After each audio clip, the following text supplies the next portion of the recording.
조선시대 교육기관 볼게요. 서당은 지금으로 치면 초등학교 정도 생각하시면 되고요. 사부학당과 향교는 중고등학교 정도 돼요. 사부학당은 중앙에 있는 거고요. 향교는 향이 시골 향이잖아요. 그래서 시골, 지방에 있는 거예요. 그래서 지방의 1구년, 하나의 구년에는 하나의 향교는 기본적으로 있었다. 그리고 우리가 수학과라고 얘기하잖아요. 이거는 대입시험 정도로 생각하시면 되고, 성균관은 우리 지금 성대에 있듯이 대학교 정도라고 생각하시면 돼요. 그리고 대과가 있잖아요. 이거는 취직시험 정도 이렇게 생각을 하시면 될 것 같습니다. 그래서 서당은 전국에 있는 초등교육기구다.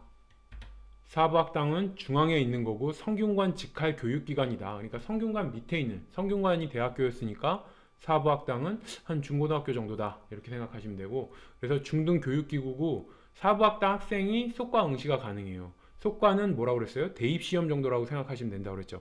우리가 인생에 크게 두 번의 시험이 있어요. 한 번은 대입시험이고 또 한 번은 취직시험이잖아요. 그래서 속과는 작은 시험이니까 대입시험이다. 이렇게 생각하시면 되고, 우리 보통 고등학교 졸업하거나 뭐 검정고시를 봐야지 대입시험 볼 수 있잖아요. 이것처럼 사부학당을 다녀야지 뭐 속과, 대입시험에 해당하는 속과를 볼 수가 있습니다. 그래서 사부학당 학생이 속과 응시한다. 응시 가능하다. 이렇게 생각하시고, 사부학당에는 문묘, 이 문묘라는 게 묘잖아요. 그래갖고 선현, 윗사람 조상들 제사 지내는 거예요. 문묘하는 기능이 없고요. 반면에 지방에 있는 중고등학교인 향교에는 문묘 기능이 있습니다. 이게 사부학당과 향교의 차이예요. 사부학당과 향교의 차이는 사부학당은 서울에 있고 향교는 지방에 있다. 사부학당은 문묘 기능이 없고 향교는 문묘 기능이 있다. 왜 그런 문묘 기능이 지방에는 있고 향교에는 있고 사부학당에는 없냐? 사부학당 위에 중앙은 성균관이 있잖아요. 사부학당 위에 대학교인 성균관이 있죠. 성균관에서 문묘를 거행해요. 그러니까 선현에 대한 제사는 더 상위 교육기관인 성균관에서 문묘를 거행하기 때문에 사부학당에서 문묘를 또 할 이유가 없어요. 서울은. 근데 지방에는 성균관처럼 문묘 거행하는 대학교, 고등교육기관이 없잖아요. 그러다 보니까 향교가 지방에서는 가장 높은 교육기관이에요. 그러니까 향교에서 문묘를 거행을 해야겠죠. 그래서 향교는 문묘 기능이 있고 사부학당에는 문묘가 없다. 향교는 지방에 있는 한 중등 교육기관으로 생각하시면 되고, 부목군현, 이거에 하나씩 설립되어 있다. 이렇게 생각을 하시면 돼요. 그리고 향교는 문묘 기능이 있다고 말씀드렸죠. 지방에 있는 성균관 같은 고등교육기관이 없었기 때문에 향교가 가장 높은, 가장 상위의 교육기관이었기 때문에 향교에서 문묘 기능을 했다. 그리고 교수나 훈도, 그러니까 선생님이 중앙에서 파견됐어요. 이 향교는 공립학교라고 생각하시면 돼요. 국가에서 뭐 이제 후원해주는. 그러니까 교수나 훈도도 중앙에서 파견을 해주고요. 이 향교생은 군대도 면제시켜줬습니다. 그래서 이 면역, 군대 면제할 목적으로 부유한 양인들이 이제 입학을 해서 이제 군대 면제되려고 뭐 이렇게 면역 목적으로 입학을 하기도 했는데, 그러다 보니까 시험 성적 나쁘면 군역을 나가기도 했어요. 그리고 9년 인구 비례로 정원을 배정을 했고 양인 이상이면 입학이 가능했다. 자, 국립, 국가에서 운영하는, 국가의 후원을 받는 학교라고 그랬죠. 그러니까 좀 공정해야 되잖아요. 그러니까 9년의 인구 비례로 사람이 많은 곳은 정원을 좀 더 많이 하고, 이런 식으로 좀 국립이기 때문에 국가의 후원을 받기 때문에 이런 기능들이 있었다. 인구 많은 데는 아무래도 정원도 높아야겠죠. 그리고 양인 이상, 신분 차별을 덜 두기 위해서 양인 이상이면은 학교에 입학해서 공부할 수 있었다. 이렇게 생각하시면 돼요. 그래서 향교는 공교육기관이었다.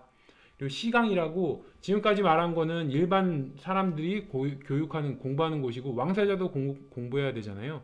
그래서 시강이라고 왕세자에게 궁 안에서 강의하는 걸 시강이라고 그래요. 그러니까 왕세자를 가르치는 게 시강이다. 시가 모실시예요. 시종할 때 시. 그래서 모실시, 강의강. 모시고 강의한다. 그러니까 왕세자를 모시고 강의한다. 이렇게 생각하셔서 시강하면 모시고 강의해? 아, 왕세자 강의하는 거? 이렇게 생각하시면 되고, 기술교육은 해당 관청에서 담당을 했습니다. 성균관 볼게요. 조선 최고의 교육기관이죠. 그래서 성균관의 학생은 대과 시험 응시가 가능했어요. 대과는 취직시험이라고 할 수 있겠죠. 그러니까 성균관까지 공부했으면 이제 관리로 나가야 되는 거예요. 그러니까 성균관 학생은 대과, 문과에 응시가 가능했다. 이렇게 생각하시고, 입학 자격은 정규 학생, 생원시나 진사시에 합격한 유생들이 입학할 수 있었다. 생원시나 진사시가 뭐예요? 수학과죠. 제가 수학과는 뭐라고 그랬어요? 대입시험이라고 그랬잖아요. 대입시험에 붙어야지 대학에 갈 수 있죠. 조선시대 대학은 성균관 하나밖에 없었어요.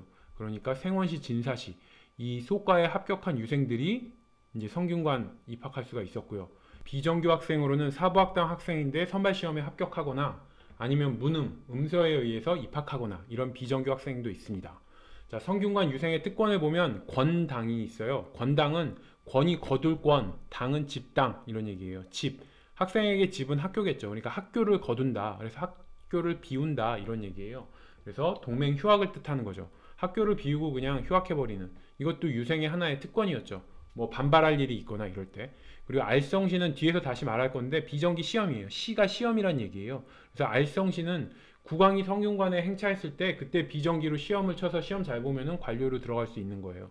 이런 권리도 있었습니다. 성균관 학생에겐. 성균관의 구조를 볼게요. 명륜당은 강의실이에요. 명륜 무슨 얘기예요? 명이 밝을 명, 륜이 윤리 윤이에요. 윤리를 밝히다. 윤리를 밝히는 곳이 어디예요? 바로 강의실입니다. 왜? 성리학 공부라는 거는 유교 윤리의식을 배우는 거잖아요. 성리학 때는 공부라는 게 이 윤리의식을 배우는 게 바로 성리학이에요.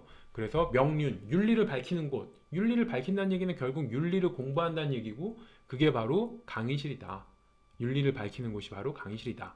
문묘, 문묘는 이제 선현에게 제사를 지내는 거라고 그랬어요. 근데 대성전은 공자 위패를 모신 곳. 그래서 공자, 성리학의 최고봉이 공자잖아요. 유학의 태두. 그래서 공자, 대성전은 공자의 위패를 모시는 곳이고 동문은 공자의 제자 위패를 모시는 곳. 조금 급이 떨어지죠. 서문은 우리나라 선현 위패를 모시던 곳이다. 그래서 대성전이 가장 위이겠죠. 그리고 동문은 공자의 제자, 동쪽, 서쪽, 서문은 우리나라 선현의 위패를 모시는 곳이다. 그리고 동제와 서제, 이건 기숙사를 뜻해요. 그래서 제가 있을 제예요. 존재하다 할 때 제. 그러니까 있는다는 얘기니까 기숙사겠죠. 학생들이 있을 수 있는 곳. 그래서 동제, 서제는 기숙사다. 존경각은 도서관이에요. 존경이 좋은 경이 경서, 경전. 그래서 좋은 경전이 있는 곳 도서관이죠. 그래서 존경각 하면 좋은 경전이 있는 곳 도서관 이렇게 생각하시면 되고 비천당은 과거시험 장소예요. 평상시에는 학습하다가 과거시험 보는 장소가 비천당인데 이렇게 의미를 부여할게요. 천당이 비가 아닐 비, 천당이 아니다. 수험생에게 시험 보는 장소만큼 지옥인 곳은 없죠. 그래서 비천당, 천당이 아니다. 비천당, 지옥이란 얘기고 학생에게 가장 큰 지옥은 시험 보는 장소잖아요. 그렇게 연상하셔서 비천당은 과거 시험 보는 장소더라. 조선시대 기술교육 볼게요. 해당 관청에서 기술교육을 담당했습니다. 학교가 있진 않았죠. 그래서 율학은 형조에서 담당을 했어요. 율학에서 율이 법률 생각하시면 돼요. 형조가 법 담당하는 거잖아요. 형법 할 때 형. 그래서 율학은 법률 연상하시면 형조에서 담당했지. 의학은 의료니까 전의감에서 담당을 했고요. 역학, 외국어는 사역원. 이게 이제 통역할 때의 역자죠. 그리고 음양학, 천문, 지리 이거는 관상감이라고 하늘 보고 뭐 날씨가 어떨지 뭐 이런 거 관측하는 곳이에요. 산학, 수학 이건 숫자죠. 숫자는 호조가 뭐 하는데요? 돈 걷어들이고 뭐 이런 거잖아요. 재정 담당하는 곳. 그러니까 수리에 밝아야 되죠. 호조는. 그래서 산학, 수학은 호조에서 담당을 했고요. 그림은 도화서의 도가 그림도예요. 그래서 도화서에서 담당을 했습니다. 도학, 도교는 소격서, 초제를 지내는 곳이죠. 그래서 소격서에서 담당을 했습니다. 악학, 음악은 장악원. 여기 보면은 이게 그럼직하죠. 악학이니까 당연히 장악원에서 담당을 했고요. 자, 잡과 대상 이건 좀 외워야 돼요. 율과, 의과, 역과, 음양과 이 네 개는 별도 시험이 있었어요. 학교는 없었지만 별도 시험이 있었어요. 이건 시험을 쳐서 붙어야 돼요. 그 밖에 나머지 다른 잡과들은 취재라고 그래서 그냥 학업관리 채용을 위한 특별 시험인 거고 취재 그냥 재주를 취한다. 재주가 있으면 그냥 붙여줬다. 뭐 이렇게 생각하시면 되고 반면에 그나마 잡과 중에서 잡과를 보는 건 좀 중요한 잡학들이에요. 율학, 의학, 역학, 음양과 이거는 잡과는 3년마다 치러졌고 선발 인원이 정해져 있었습니다. 그래서 뭐 역과 19명, 음양과 9명, 율과 46명 이렇게 했는데 사람 수까지는 중요하지 않고 3년마다 잡과가 치러졌고 일반 과거 시험도 3년마다였거든요. 그리고 수많은 그 학문 중에서 잡학 중에서 율과, 의과, 역과, 음양과는 잡과라는 시험을 보더라. 이거 앞머리 글자 따서 외울게요. 역, 의, 율 이렇게 외우면 돼요. 역, 의, 율. 그래서 역이 터미널역을 생각하시면 돼요. 그래서 터미널역에 가면 나오는 음율, 멜로디죠. 음악 멜로디. 보통 터미널 가면 막 이런저런 쿵짝쿵짝 막 음악들 나오잖아요. 근데 그 앞에다가 잡과 대상이다. 이걸 외우기 위해서 잡다한, 터미널 가면 막 잡다한 잡다한 역에서 막 음악 소리 들리죠. 그래서 잡다한 역의 음율. 그래서 터미널 역의 음율. 잡다한 그 터미널 역의 음율. 그래서 역이 뭐예요? 역과 의과 의과, 음이 음양과, 율이 율과. 이 네 개는 좀 중요해서 잡과로 시험을 쳤다.